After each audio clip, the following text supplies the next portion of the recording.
Olga, jeg har så mange kunder, som skriver til os og sender billeder af, at hver gang de åbner en makreldåse, så knækker den her nøgle simpelthen af.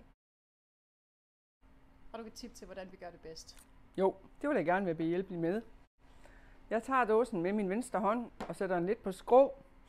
Og så tager jeg omkring nøglen med min pegefinger og vipper den vej, nøglen vender. Så vender jeg den over sådan, og så rykker jeg modsat. Så knækker nøglen ikke. Det så jo vildt nemt ud. Ja. Jeg vil gerne prøve. Ja, lyder det godt. Vil du guide mig? Det kan du tro, jeg gerne vil. Godt. Hvad siger du så? Du tager dåsen med den venstre hånd og sætter en skrå, sådan at du lukker op med dine tommelfingre. Ja. Skråt, så du følger nøglen. Okay.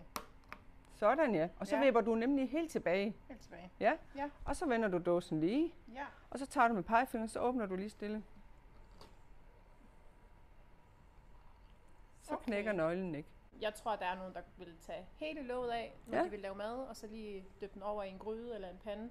Hvordan undgår vi bedst muligt, at det her makrelsovs sprøjter op på os? Ja, kan vi gøre det vil jeg også prøve at vise jer. Ja. Jeg tager dåsen igen, vender en lidt skrå, knækker nøglen helt bagover, vender lige igen, følger nøglen, og så laver jeg lige et lille knæk, og så er låget af. Tak for hjælpen, Olga. Det var så lidt.